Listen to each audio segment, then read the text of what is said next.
잠자던 자 그때 다시 일어나 영화로운 부활 승리 얻으리.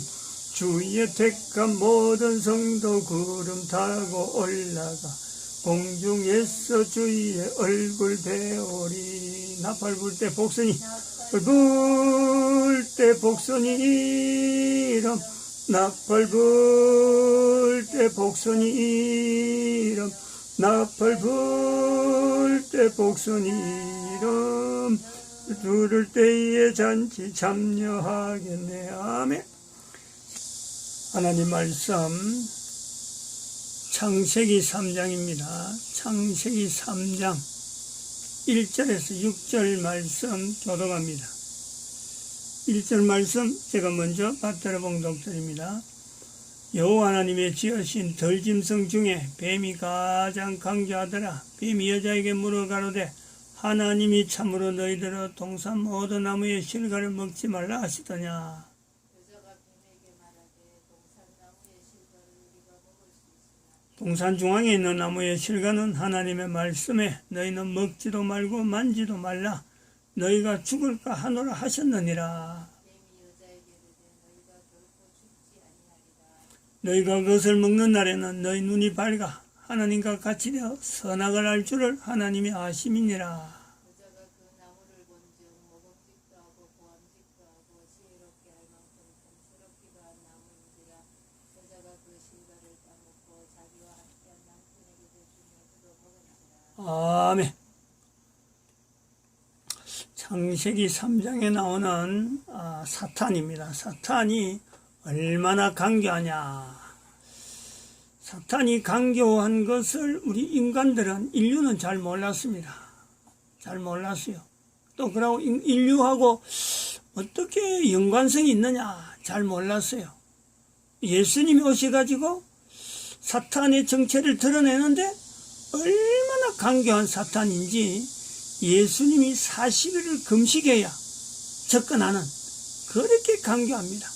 그 강교한 사탄은 마침내 590년부터 있는 이 교황제도, 인류 사이에서 교황제도라고 하는 제도가 있을 적에 이 정체를 이제 드러내는 거예요. 그 교황제도하고 590년에 있는 교황제도 시작해서 사탄이 교회 속에 들어옵니다. 교회를 가장한 사탄의 거주지. 그것이, 그런데 인간들이 알 수가 있나요? 거기 창세기 3장에 있는 뱀이 가장 강교한 줄 알았지, 바로 이 뱀이 사탄인 거로 우리 인간들이 받아들이지 않는 거예요. 또 교황제도가 이게 사탄의 제도인지 이게 받아들이지 않는 거예요. 마침내 2012년에 이르러서 바로 이 교황제도가 가지고 있는 사탄회라고 하는 예수회라는, 교황이 이제 한참 이름에 교회 이름을 쓰다가 예수님의 이름에까지 이 사탄이 점령하는 거예요. 그래서 이름을 예수회라, 예수회라 이름을 가지고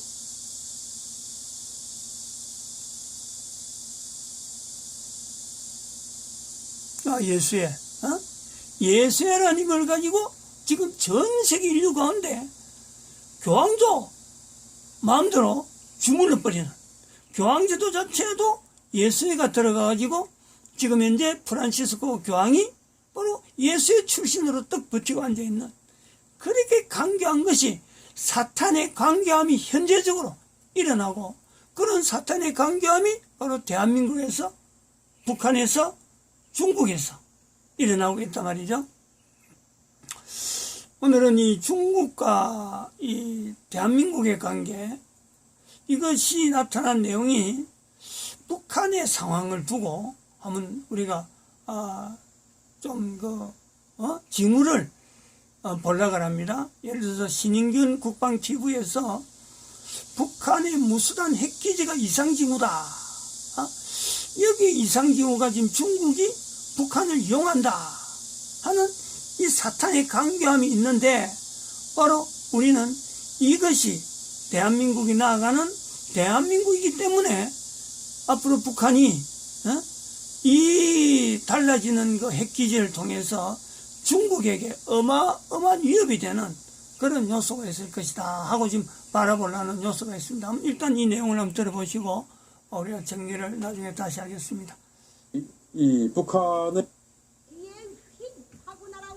디펜스입니다. 오늘도 역시 아주 중요한 주제를 가지고 여러분들과 대화를 나눠보겠는데요.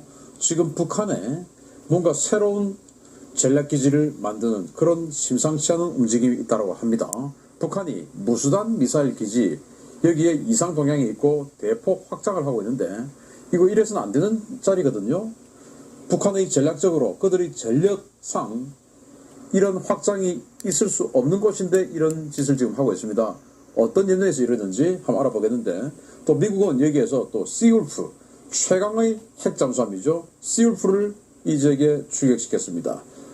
이 미국 그리고 중국, 북한 이런 이 사이에 군사적으로 무슨 움직임인지 알려드리도록 하겠습니다. 자, 북한이 6월 달에 그들의 전략사령부를 굉장히 이상하게 개편을 했다라는 발표를 했죠. 그런데 이건 한반도 정구에서 남과 북이 대치하고 있는 그런 모양새에서는 전혀 어울리지 않는 그런 쪽으로 개편을 했어요. 보도가 나왔는데 북한 당국이 최근 개최된 노동당 중앙군사위원회 확대회의에서 탄도미사일을 운영하는 전략군 지휘부를 대대적으로 개편하기로 한 것으로 알려졌다. 지난 11일 김정은이 주재한 이번 회의에서 북한 당국은 전략군 사령부 예하에 지휘부를 서해와 동해로 나누고 이에 따라 공격 및 방어 전략을 일부 수정키로 했다. 기본적으로 동서해 전략군 지휘부 모두 공격 능력에 비중을 두고 있지만 전략군 서해 지휘부의 경우에는 동해 지휘보다는 공격 능력을 다소 축소하고 방어 능력을 격상시킨다는 계획이다. 그래서 이거 뭐 동해 서해를 나누었다? 해군도 아닌데 전략군을 그리고 서해에 방어력을 높이고 동해는 공격력을 높인다? 이거 지금 우리 한반도 생긴 거하고는 좀 안 맞는 상황이에요. 지도로 보면 이렇게 됩니다. 서부사령부는 방어, 동부사령부는 공격. 이게 이상하죠. 기존의 북한 전략군은 아주 오랫동안 이런 식으로 전력을 꾸려왔었죠. 휴전선 근처에는 전술벨트, 그리고 평양 이 지역 그 북한으로 치면 중부 지역에는 작전벨트, 그리고 개화고원 지역 아주 이제 이 내륙 지역은 전략벨트.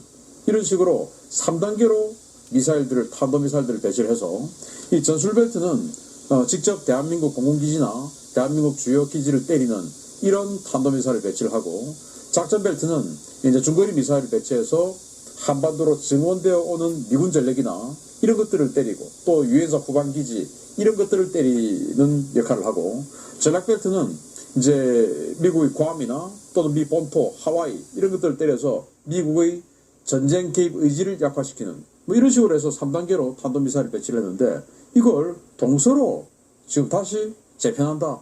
그런데 그들의 적인 대한민국은 이 남쪽에 있는데 이렇게 동서로 나눈다. 이건 굉장히 어색한 일이죠. 그 왜냐? 중국의 전진 기지화됐다. 라고 제가 분석을 해드렸죠. 왜? 중국이 지금 여기 있으니까. 그래서 앞에 오는 적, 즉 동해로 들어오는 적을 동부 지역에서 막아버리고 그리고 여기에서 날아오는 각종 미사일들이나 이런 것들을 서부 지역에서 방어하고 이런 쪽으로 바꾸는 것이 아니냐. 그래서 이 한반도의 이 북한의 작전 개념을 친중, 즉 중국을 위한 이런 군사 전략으로 대폭 바꾸는 것이 아니냐.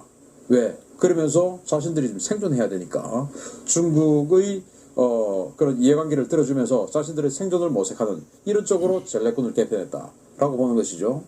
자, 이런 상황에서 아주 의미심장한 그런 분석이 나왔는데 One Earth, One Future라는 연구소에서 발표한 보고서입니다. 여기에 오픈 누클리어 네트워크라고 하는 보고서에서 북한의 이 동해 발사장에 새로운 각종 시설들, 발사 시설들이 관측됐다라는 보고서를 지금 만들었어요. 그래서 위성 사진을 가지고 분석을 했는데 이렇습니다. 기존에 있던 겁니다. 1번 여기 이제 분석을 했는데 여기는 무수단 기지예요. 동해 여기는 이제 무수단 기지를 말합니다. 서해는 동창리 기지. 그래서 여기는 로켓 어셈블리 빌딩. 그러니까 로켓을 각종 하는 어떤 기관들, 부대들이 여기 있는 것이죠. 그리고 2번 여기가 이제 런치 컴플렉스. 여기가 발사장들이 있는 곳입니다. 그리고 3번 여기 엔진 테스트 하는 거. 그런데 4번이 New Launch Complex. 그러니까 새로운 발사장이 생긴 겁니다. 4번에. 그리고 5번에 New Buildings for Rocket Assembly and 뭐 Launch Control 이렇게 돼 있는데, 그러니까 새로 또 빌딩을 추가로 더 지어서 군부대라든지 이 로켓 관련한 군부대라든지 이런 그 컨트롤 시설들, 통제소를 더 크게 확대했다라는 말을 분석을 해놨고, 그리고 여기에 다시 새로운 어떤 지어지고 있는 뭔가가 있다라고 분석을 했는데, 이걸 이제 보니까 숙소 이런 것들이에요. 그래서 이 지역에 들어오는 부대가 훨씬 더 늘어난다라고 하는 걸 볼 수 있죠. 그래서 이 위성 사진상에, 이 분석상에 봤을 때 6번 그리고 4번 이 두 개는 완전히 새로운 시설들이고, 그리고 5번 여기는 확대되는 곳이라는 겁니다. 그런데 무수단 기지는 동해 안에 있기 때문에, 동해 연안에 있기 때문에 여기는 북한으로서는 미국의 바로 그냥 이 미 공군 전투기들의, 미 해군 전투기들의 직접적인 타격권에 들어가죠. 그래서 무수단 여기에서는 뭐 무수단 미사일을 발사하는 등 이런 테스트만 했었지, 여기서 작전을 하기 위한, 진짜로 공격하는 작전을 하기 위한 그런 부대를 배치하기가 힘들었었어요. 왜냐? 동해에서 바로 전투기가 들어서 폭격해버리면 바로 끝나는 거니까, 이 지역에 배치를 한다? 그건 뭐 나 때려주세요 하는 거와 똑같은 거니까 할 수가 없었어요. 그런데 여기에 지금 새로운 발사장, 새로운 시설 이런 것들이 들어왔다. 이 말은 미국의 또는 한미연합군의 폭격을 견딜 수 있는 새로운 방공자산이 들어왔든지 아니면 뭔가로 그걸 해결했든지, 어쨌든 한미연합 공군력의 타격을 물리칠 수 있는 자신이 생겼기 때문에 동해안에 있는 이 지역의 발사시설을 훨씬 더 확충한다라고 분석할 수 있는 겁니다. 자, 그래서 이 6번을 새로운 발사시설을 확대해 보니까 이렇게 생겼었어요. 보시다시피 사일로입니다. 동창리 발사장 같은 경우는 이걸 이제 북한은 서해 발사장이라고 그러고, 무수단리 발사장 여기를 동해 발사장이라고 하는데, 서해 발사장 같은 경우는 여러분들 뭐 언론에서 많이 보셨다시피 외부로 돌출된 큰 발사 그 기계를 갖다 놓고 여기에 이제 로켓을 세워서 바로 그냥 외부에서 발사하죠. 여기는 순수하게, 거의 순수하게 테스트하는 곳이니까, 로켓을 개발하는 테스트하는 곳이니까 동창리는 그렇습니다. 그런데 동창리는 중국으로부터 50km밖에 떨어져 있지 않기 때문에 미국의 전투기가 중국의 방공식별구역이기 때문에 들어가서 폭격하기가 굉장히 좀 껄끄러운 그런 곳이에요. 반면에 무수단 같은 경우는 동해안에 있기 때문에 보시다시피 그냥 바로 들어가서 때려버리면 되죠. 그래서 여기는 그냥 지난 2010년경 무수단 로켓 발사한 이후에 거의 사용을 안 했던 곳입니다. 그런데 지금 여기에 이런 식으로 새로운 사일로를 만들어서 여기 이제 서해 동창리 발사장의 테스트와는 달리 여기는 작전하는 곳이죠. 그러니까 바로 여기서는 이제 공격용 무기를, 탄도미사일을 심어서 지상에서 지대지 미사일로 발사하는 그 지대지 미사일 발사장인 겁니다. 보시다시피. 그리고 여기는 이제 연료주 입구, 연료주 입소, 그 통제소, 이제 이런 식으로를 새로 만들었다라고 하는 것이 바로 여기입니다. 그런데 이런 식으로 어떻게 바로 동해안에 있는데 겁도 없이 만들었을까? 그게 바로 최근에 중국이 해왔던 여러 가지 행위에서 우리는 지네들이 북한이 직접 지대공 미사일이나 이런 방공무기를 최신형으로 도입을 할 수 없었지 않습니까? 그러면 어떻게 무수단 동해안에 저런 전략 무기를 배치할 수 있을까? 중국이 와서 막아준다. 그래서 지난 3월 25일 북한이 450km를 비행하는 발사체를 쐈죠. 그때 중국의 군함 3척이 동해로 들어와서, 동해 북부 지역으로 들어와서 탄착 지점 인근에서 대기를 하고 있었습니다. 그때 왔던 게 101함, 그러니까 중국의 주말트, 중국판 주말트라고 자기들이 우기고 있는 난창 방공함이죠. 그리고 여기 120번 이 군함은 052D급 중국판 이지스라고 하는 청두함, 그리고 054A급 호위함, 이렇게 해서 두 척의 최신 방공함이라고 하는 것은 이제 여객하고 하늘에 있는 걸 여객하는 전문 방공함이죠. 중국 자기네들이 주장하기로는 이지삼이라고 주장하는 걸 2척, 그리고 이제 일반 대잠 호위함 1척, 이렇게 해서 3척의 전대로 만들어서 이 동해 지역에서 대기를 하고 있었어요. 자, 그러면은 이걸 한번 보십시오. 만약에 이 동해 지역에서 난창과 유사시에 이 지역에서 전쟁이 벌어졌다고 가정하면 난창 그리고 청두 이런 최신 방공함이 이 지역에 포진을 했다. 이 방공 경유 수백 킬로미터인데 그러면 우리 한국이나 미국의 전투기가 이 지역으로 들어갈 수 있겠습니까? 못 들어가죠. 여기 있는 함대공 미사일이 사거리가 수백 킬로미터인데 이 군함들을 해결하기 전까지는 들어갈 수 없습니다. 이 해결하기 전에 쏴버리면 맞는 거 아니겠습니까? 그래서 중국이 2019년부터 중국의 동해함대 작전구역을 우리 대한민국 동해 이 바다를 자기네들 작전구역으로 넣고 그때부터 매월 월말경에 이런 식으로 들어와서 동해에서 계속 작전을 하는 모습 패턴을 보여주었었죠. 그러다가 급기야 이제 세 척의 전대를 꾸려서 함대를 꾸려서 이게 지금 들어와서 작전을 하고 그 작전은 그 시기에 이 함대 인근에 북한이 미사일을 쐈습니다. 즉 북한이 미사일 쏘는 것을 엄호해 준 겁니다. 여기에 한미연합공군 또는 일본 항공자위대의 전투기들이 들어오지 못하도록 엄호해 준 겁니다. 이게 유사시 전쟁에서도 이런 식으로 갈 수 있다.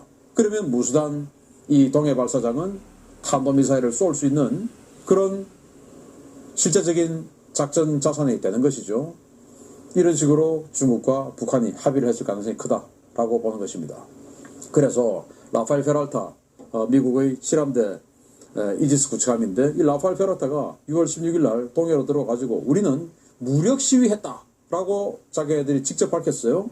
레이버급 이지스 구축함 라파엘 페랄타가 6월 11일부터 15일까지 5일간 동해에서 작전 임무를 수행했다. 이번 임무는 다영역 해상 현시 작전이었다 라고 하는데 다영역 작전이었다. 그 다영역 작전 중에서도 해상 현시 작전이었다 하면서 이제 대함 타격, 지상 타격 이런 임무들을 수행했다 라고 밝혔었거든요. 현시 작전, 이 말은 무력 시위다 이 말입니다. 그래서 그때 지상 타격하는 그런 시나리오도 했다라고 하길래 당시 원산 이런 것들에 자주 출몰하는 김정은은 분명히 평양에 있는데 원산에서 누군가가 제트스키를 타고 하는 그런 김정은이 아닌 북한의 실력자 누군가에 대한 압박 뭐 이런 그리고 심포에 당시 SLBM 또는 전략잠수함 이런 여러 가지 움직임이 있었기 때문에 심포를 타격하는 그런 훈련인 줄 알았는데 여기다 대해서 이제는 무수단까지도 타격하는 임무를 당시 숙달 연습을 하지 않느냐라고 분석을 할 수 있는 건데요. 자, 그럼 여기서 다영역이라고 하는데 혼자서 다영역 작전한다? 이거 좀 안 맞죠? 그럼 누군가 파트너가 있었단 말인데 그 파트너가 누굴까? 라는 또 의심을 한번 또 해봅니다. 이런 차원에서 최근 7월 들어와서 희한하게도 미국의 정찰 자산들이 한반도에 종류대로 다 들어와가지고 아주 조밀하게 정찰을 하고 있습니다. 이 사진은 7월 17일 사진이에요. 미국의 조인트 스타즈 지상 감시, 지상의 이 탱크나 탄도미사일 발사대 이런 것들이 움직이는 것을 감시하는 조인트 스타즈 정찰기가 이렇게 들어와서 이 휴전선 지역을 정찰을 했습니다. 그리고 7월 12일 사진인데요. 이건 미국의 코브라볼, RC-135S 코브라볼인데 이건 탄도미사일의 궤적을 추적 탐지하는 것이죠. 이게 지금 7월 12일부터 지금까지 계속 작전하고 있는 것으로 보입니다. 그리고 이건 7월 18일 날 일본 요코타 공군기지를 출격하는 글로벌 호크의 모습인데요. 그래서 글로벌 호크, 감청, 그리고 영상 들여다보는 것이죠. 그리고 이 조인트 스타즈 전부 밑을 지상을 들여다보는 것이죠. 역시 코브라볼 탄도미사일이 솟아오르면 그것을 여격하기 위해서 계속 그 코스를 계속 추적하는 그런 탄도미사일 전담 정찰기죠. 이런 자산들이 들어왔다고 한 것은 북한의 지상에 뭔가 탄도미사일과 관련한 여러 가지 움직임이 지금 진행되고 있다라는 것들을 우리가 이 조합을 통해서 알 수 있게 되는 겁니다. 자, 그러면 아까 다영역 작전이라고 했는데 파트너가 누굴까? 바로 이거였습니다. 시울프였습니다. 미국이 단 3척만 가지고 있는 세계 최강의 핵 잠수함이죠. 그런데 뭐 3번 함인 지미 카터 함은 이거 1번, 2번 함하고는 완전히 다른 그런 새로운 함이라고 봐야 되고, 사실 뭐 1번 함 시울프, 2번 함 코나티켓, 지금 바로 일본 요코스카에 들어왔습니다. 이 두 척만이 시울프급이다 라고 할 수 있는 그런 잠수함인데, 이게 9,100톤 정도 되는 덩치입니다. 그리고 어뢰발사관 8개고 그 어뢰발사관 8개를 통해서 총 50개의 각종 무장을 발사할 수 있는 그런 능력을 가지고 있고, 그리고 다른 잠수함들이 533mm 어뢰 발사관을 가지고 있지만 이 시울프는 660mm짜리 훨씬 더 큰 거, 그래서 여러 가지를 다양하게 쏠 수 있는 더 강력한 걸 쏠 수 있는 그런 능력을 가지고 있어요. 무엇보다 시울프가 무서운 것은 세상에서 가장 조용합니다. 오래전에 10년 전만 하더라도 시울프가 35노트로 전속 주행하는 이 소리가 우리 대한민국 해군이 가지고 있는 세계에서 가장 조용한 디젤 잠수함이라고 평가받고 있는 214급 손원일급 잠수함이 5노트 이하로 미속 항진하는 소음하고 비슷하다라고 평가할 정도로 정말 조용한 잠수함인데, 그 이후에 또 이 시울프는 또 개량을 해가지고 그때보다 더 조용해졌다라는 겁니다. 그러니까 우리 손원일급 잠수함이 엔진 끄고 배터리로만 아주 천천히 움직이는 거, 그거보다 더 조용하다. 35노트로 달리는데 얼마나 대단합니까? 이런 잠수함이 지금 일본에 들어왔다. 그러면 자주 들어오냐? 아니다 이겁니다.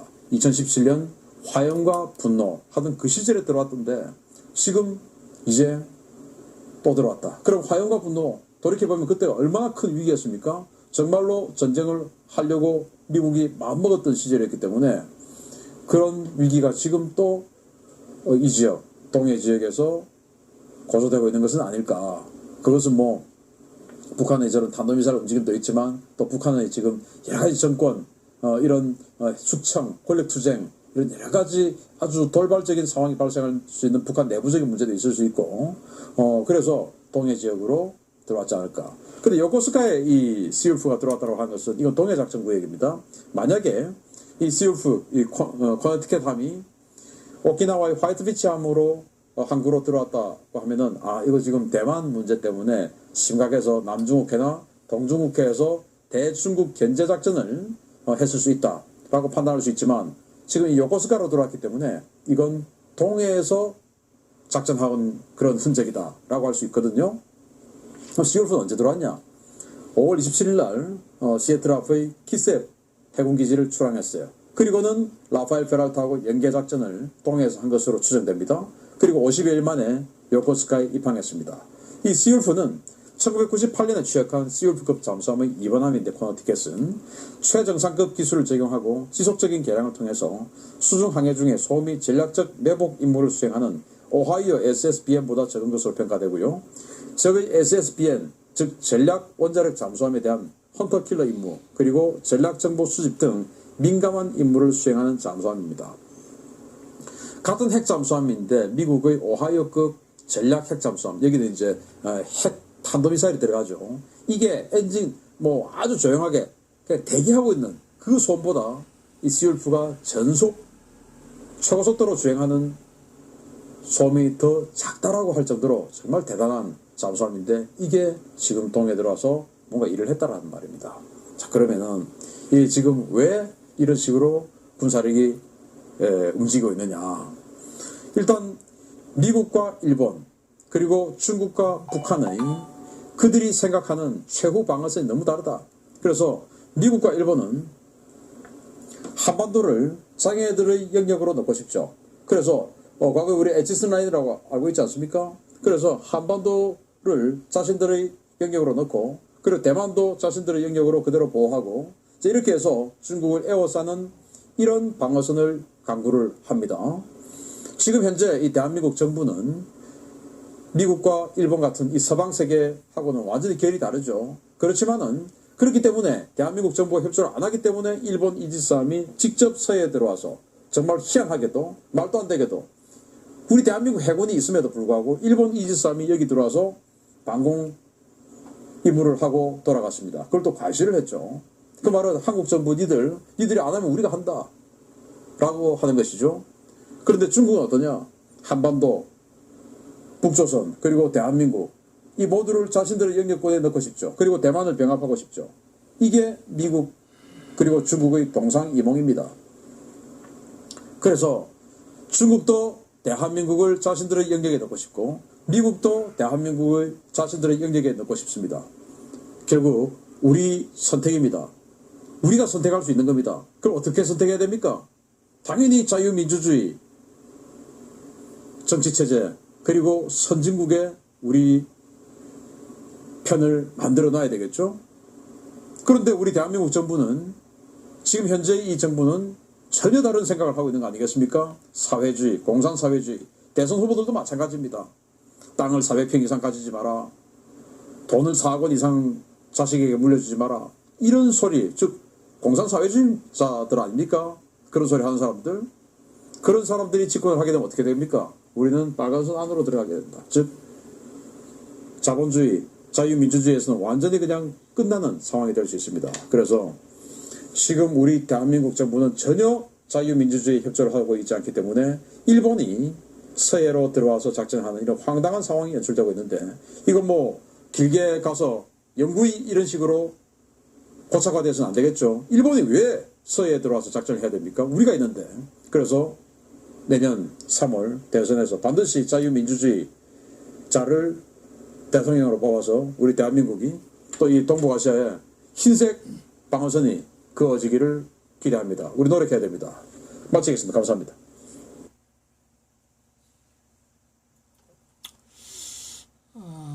이 지금 신인균 씨의 그 정보는 정말 타의 추종을 불허하죠.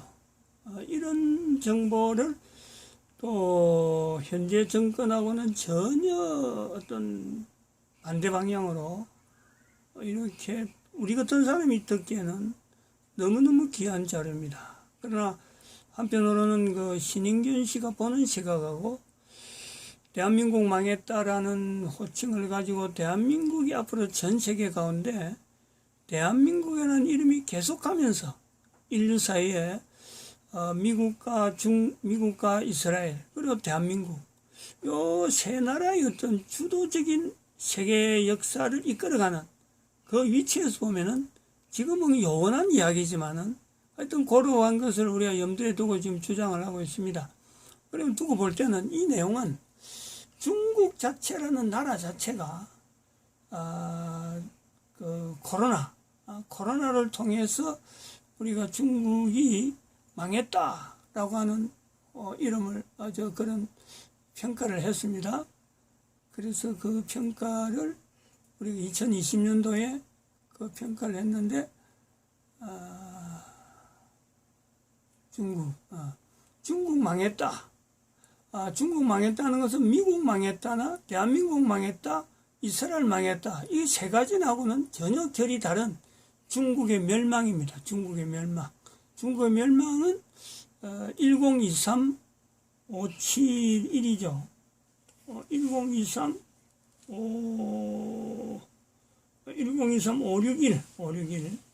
561 그의 이 내용이 분명히 나옵니다. 백신 자체를 통해서 지금 전 세계가 지금 고통을 앓고 있거든요. 코로나의 백신, 인간을 멸망시키려고 하는 계획이 들어있다. 이거 지금 그 1023, 561의 이 내용을 대한민국의 의사 한 분이 이걸 발표를 했어요. 그리고 그 내용이 지금 이미 유튜브에서 삭제되고 있는데 이런 상황에서 중국이 망하면은 그때는 지금 여기서 말하는 신인균 씨가 말하는 이 내용은 바로 이것이 이런 구조가 중국에게는요 치명적인 어떤 그 약점이 되는 거예요. 북한 때문에 중국이 또 지금요 꼼짝없이 전 세계 앞에 무릎을 꿇어야 되는 그런 어떤 요소. 즉 사탄은 강교하지만은 그 강교함을 뛰어넘는 성령님의 역사로 말미암아 대한민국이 전 세계 가운데 앞으로 인류 종말 시대에 전 세계 인류와 더불어서 성령님의 인도에 대해서 전 세계 사람들에게 알리는 그런 어떤 주도적인 국가 위치를 잘 수행하는 데에 북한의 이런 변화에 이 경우가 분명히 하나의 일조를 하고 있다, 이렇게 보고 있습니다. 마칩니다. 기도드립니다.